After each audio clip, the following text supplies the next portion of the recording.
안녕하세요. 채널 소리스테이 김범마사입니다. 오늘은 고소장을 작성하게 됐는데 이게 어떤 내용이냐면은 그러니까 형사 사건의 피의자죠. 그분의 동생분께서 의뢰를 했어요. 자기 형이 검찰 조사를 받고 이제 재판을 앞두고 있는데 브로커가 접근을 해서 변호사 사무장이 접근을 해서 어떤 브로커가 접근을 해서 자기에게 얼마를 주면 수사 단계에서 빼주겠다. 돈을 건넸는데 이게 원하는 대로 됐을까요? 안 됐죠. 그리고 이제 또 재판 단계에서 한 사람 잘 아는 사람이 있는데 그 사람 동원해가지고 내가 무죄로 빼주겠다. 돈을 얼마를 달라. 해가지고 또 그 단계에서도 돈을 줬어요. 그리고 나중에 알고 보니까 아무런 관계도 없는 사기인 거죠. 여러분들이 이제 이거는 여러분들이 아니네요. 여러분들이 아니고 잠재적인 피의자나 범죄 혐의를 받고 재판에 서시는 피고인의 입장에서는 충분히 구미가 당기는 내용이죠. 돈을 건네면은 4단계에서 이걸 무마를 시키거나 재판 절차에서 죄를 받게 해준다거나 하는 제한들이 꽤 쏙쏙 들어오겠죠. 일반인들에 비해서. 그 법정이나 피해자가 되면 심리적으로 아주 불안하죠. 그래도 현행법 체계에서는 그렇게 돈을 받고 해줄 수 있는 구조가 아니에요. 그러니까 여러분들 속지 마시고. 그리고 또 어떤 사건이 있었냐면은 지금 형을 살고 계시는 분이죠. 변호사법 위반과 관련해서 형을 살고 계시는 분인데 형을 살고 있는데 사기죄로 재판을 받고 5년인가 6년형인가를 선고를 받고 그걸 하고 있는데 또 이 사람이 사기를 친 거죠. 사기 대상은 정치자금법 위반으로 시형을 살고 계시는 사람이었어요. 어떻게 사기를 쳤냐면은 자기가 알고 있는 사람이 법무부 차관이고 법무부 차관은 가석방 심사위원회 위원장이고 여러 위원들에게 영향력을 행사해서 가석방을 시켜주겠다 이런 구라를 친 거죠. 그래도 그 피해자도 많이 배우고 그다음 사회 경험도 많고 그다음에 국회의원 출마까지 나가려면은 어느 정도 지식이나 사회적 경험이 있는 사람이잖아요. 일반인들에 비해서. 그 사람도 꿈뻑 속아가지고 아내를 통해서 제3자에게 전달을 했죠. 사기범이 요구하는 제3자에게. 1억을 전달하니까 어떻게 가석방을 받고 나왔을까요? 못 나왔죠. 그래서 이분도 변호사법 위반죄로 깜빵에 있는 사람을 다시 고소를 했죠. 그래서 이번에는 변호사법 위반죄랑 사기죄로 고소장 작성을 의뢰를 했죠. 그래서 이 고소장을 작성했습니다. 제가 작성한 고소장입니다. 이렇게 보이시죠?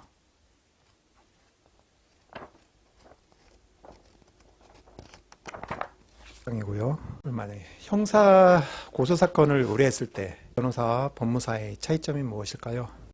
이런 질문을 많이들 하시는데 저에게 의뢰하는 경우에는 김법무사에게 의뢰하는 경우에는 고소장을 작성하고 제출하는 업무까지만 해드려요. 형사사건 이런 고소사건의 경우에는 만약에 검사가 기소를 하게 되면은 원, 검사, 그 다음 피고인 이렇게 3당사자가 구성이 돼요. 그리고 여러 번을 대리하는 사람이 검사님 되시는 거죠.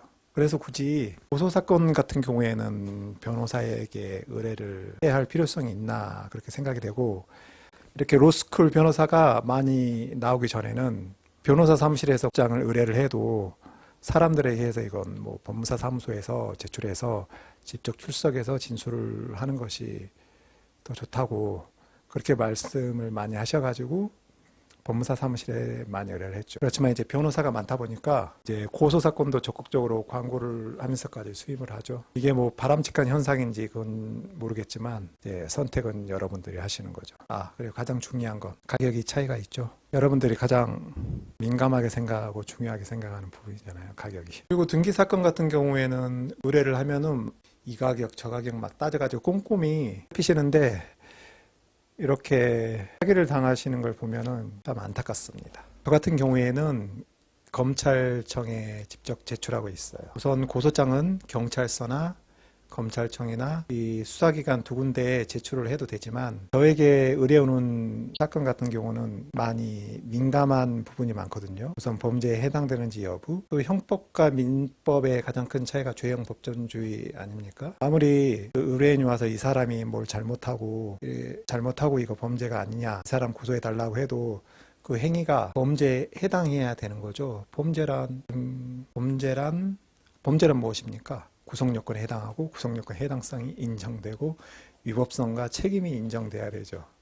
그 다음 또 처벌 조건도 갖춰야 되지만 이런 부분을 아주 정교하게 판단을 못하는 경우도 있어요. 경찰서에서는. 그래서 저는 고소를 할 때는 애당초 구속 요건 그런 거 정확하게 다 기재를 하고 그렇게 제출하고 있습니다. 그리고 아직 형사소송법에서 수사지휘권은 아직 검찰청 검사님에게 있으니까요. 고소장을 제출하면 그 다음 단계는 어떻게 될까요? 아마 검사님께서 이게 범죄가 된다고 판단을 하면은 이게 관할 경찰서에 지휘를 내립니다. 그러면 담당 경찰서에서 담당 경찰관께서 전화를 할 거예요. 언제 조사받으러 오라고. 이제 그러면 출석하셔서 조사 받으시면 됩니다. 형사절차는 변론주의가 적용되지 않아요. 변론주의는 당사자가 적극적으로 주장해야지만 판단을 하지만 형사 절차에서는 일종의 돈을 탐지를 하잖아요. 적극적으로.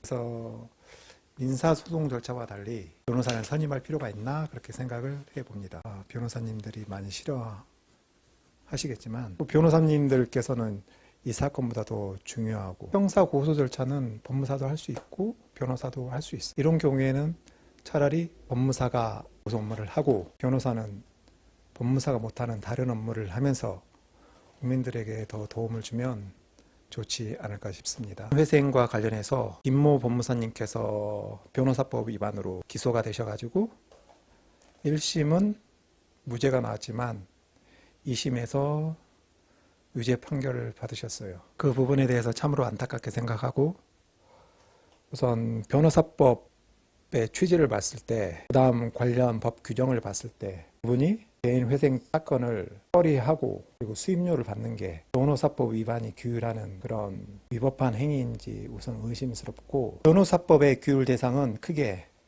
변호사 자체의 위법 행위, 그 다음에 변호사 아닌 자의 위법 행위, 그 다음에 공무원들의 위법 행위를 규율하고 있어요. 그런데 법률에 의해서 권한을 부여받았고 그다음 적법한 절차에 의해서 업무를 처리하는 것인데 단순히 포괄적으로 수임했다. 포괄적으로 제출했다라는 사유만으로 변호사법 위반죄 유죄를 받는다면 앞으로 법무사들이 업무를 처리할 때 여러 가지 더 고려해야 될 사항이 많겠죠. 그리고 지금 현재 법무사들의 법률 실력이나 업무 처리 능력이 아무런 법학 지식을 평가하지 않고 로스쿨에서 단지 3년 동안 공부를 하고 단지 그들만 응시할 수 있는 시험에 합격해서 변호사란 자격을 취득해서 업무를 수행하는 이러한 변호사들보다 실력면이나 국민의 신뢰도나 어느 것이나 뒤떨어진다고 보지는 않습니다. 따라서 이번에 대법원에 계류 중인데 이 사건이 만약에 유죄로 확정이 된다면 법무사법을 전면 개정해서 소송 대리권을 부여하는 게 바람직하지 않나 생각됩니다. 다음에 뵙겠습니다.